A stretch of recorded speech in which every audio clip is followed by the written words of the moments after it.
O mosquito Aedes aegypti tem provocado sustos na população. Mais do que isso, tem trazido medo à população de Teresina. É importante ter medo, mas é importante principalmente garantir que ele não se prolifere. É assim que se deve lidar com o medo do mosquito. Nós temos agora números que mostram como é o comportamento das doenças que foram provocadas pelo mosquito Aedes aegypti, que você vai ver agora na sua tela. Em 2016, o município notificou 113 casos de dengue, que é a doença provocada pelo Aedes aegypti. Os casos confirmados foram 1.359. Em 2017, uma redução no mesmo período, 56 casos contra 325 notificações. Nós temos também informações em relação aos municípios com o maior número de casos prováveis, que é Teresina, com 298, Pedro II, com 60 casos, Parnaíba, 16, Picos, 12, Piripiri, 10 casos de dengue.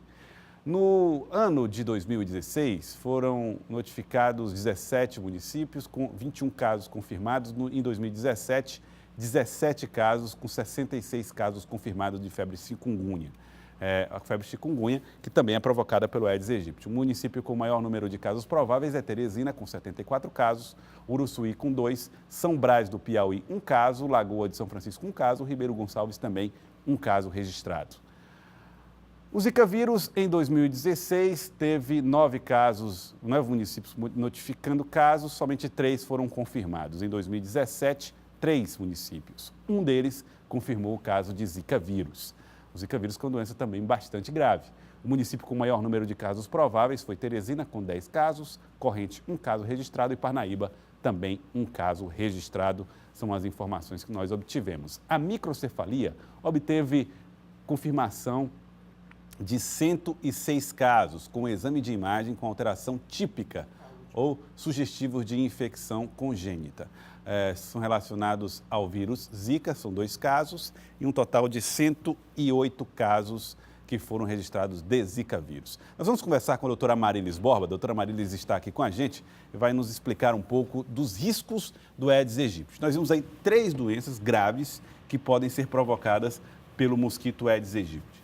Teresina tem conseguido vencer essa guerra, doutora Maria? Eu queria até fazer uma consideração sobre esses números, porque Teresina tem aproximadamente entre mais ou menos 28% da população do estado do Piauí. Então, Teresina tem uma vigilância epidemiológica extremamente ativa, notifica os casos. Então, os números para dizer, aí de Teresina sempre é quem vai ter o maior número de casos, porque tem maior população e tem também um serviço de atendimento que notifica, que procura, basta dizer que todo sábado e domingo, ou em feriado, a Fundação designa 2 enfermeiros que vão em todos os 36 hospitais particulares e públicos de Teresina, inclusive os psiquiátricos, perguntando se tem doença de notificação compulsória.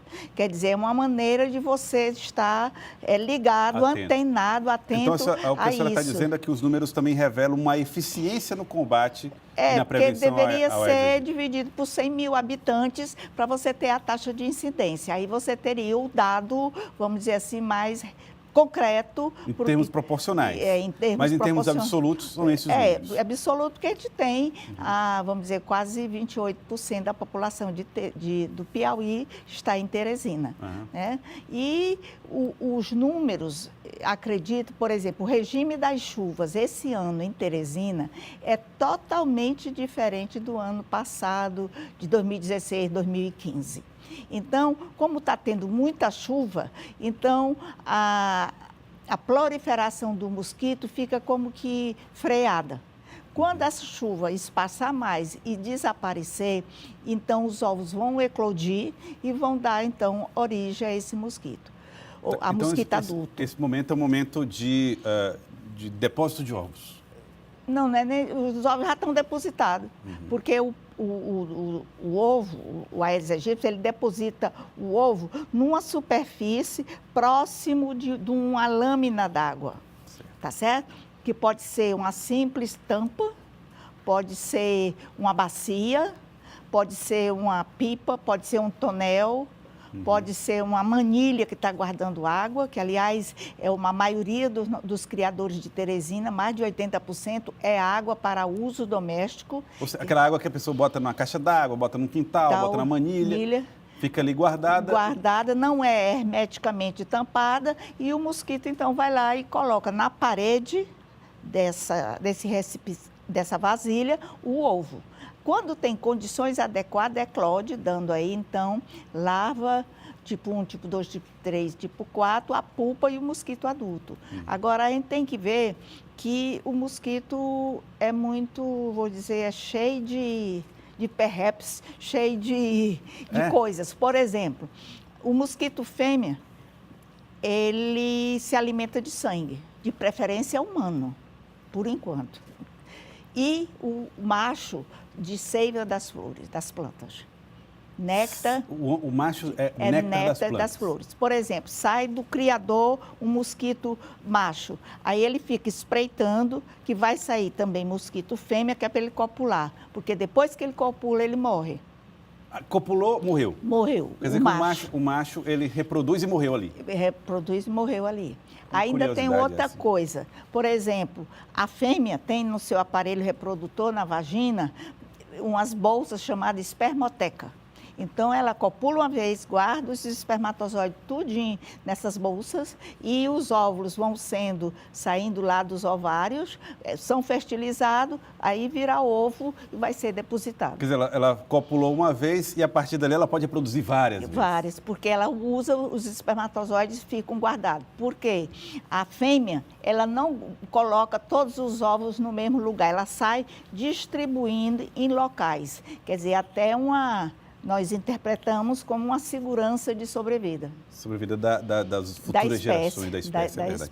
Agora, como é que a população que, por exemplo, mantém essa água armazenada no fundo de casa pode fazer para continuar armazenando água, porém em segurança? Tampar. Vedar e tem que ser bem tampado, porque, por exemplo, a simples rachadura numa fossa, na tampa da fossa, o mosquito é capaz de entrar e se reproduzir. Nós temos aqui em Teresina um criador que é muito comum, são as fossas das casas. Porque, inclusive, às vezes o pessoal bota um cano, né, para ser o suspiro, e aí, então, ele se prolifera lá dentro das caixas, através né, da do próprio flor. suspiro. Entrando no próprio suspiro. Agora, doutora Marise, muita gente não fica subestimando os efeitos da dengue, subestimando os efeitos do Zika vírus e do chikungunya. Vale lembrar que a chikungunya tem efeitos prolongados, né, no dia a dia das pessoas. Quais são eles mais graves? Bem, os mais graves são que o chikungunya ele destrói, a gente pode até dizer entre aspas, ele come as articulações.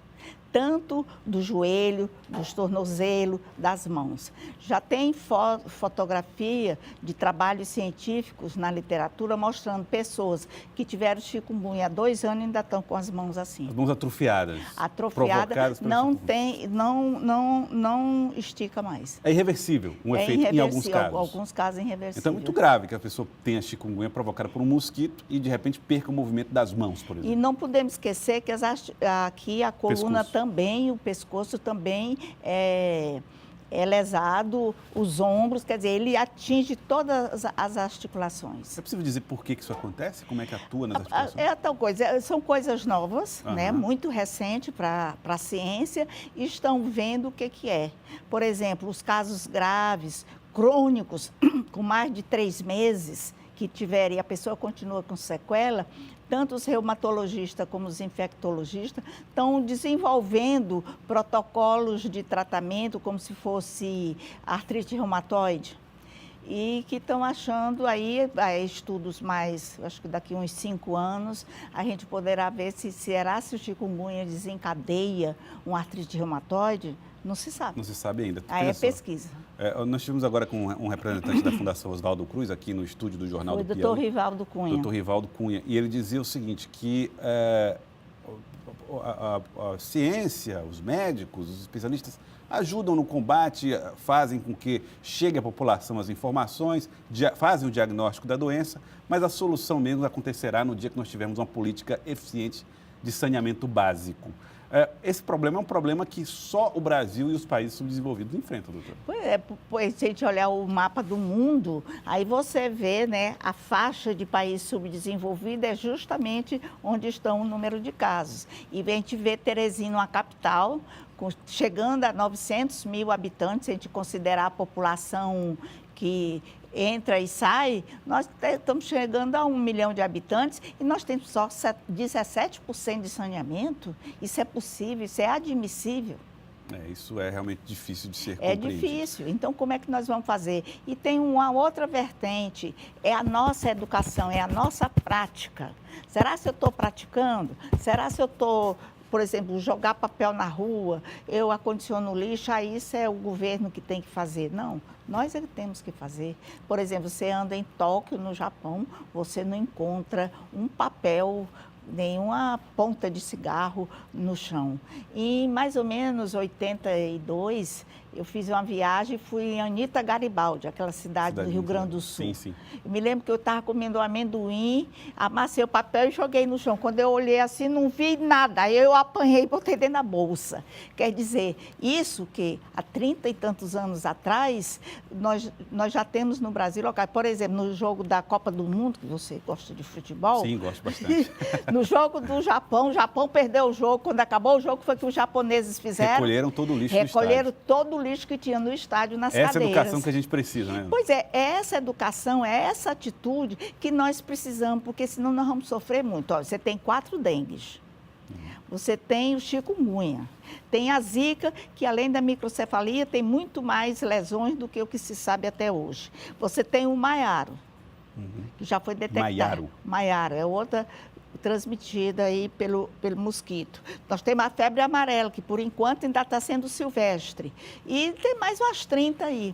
Então, se nós não matar o mosquito vai acabar com a gente. Tá certo. Doutora Marilis Borba, muito obrigado pela participação aqui no nosso Jornal do Piauí.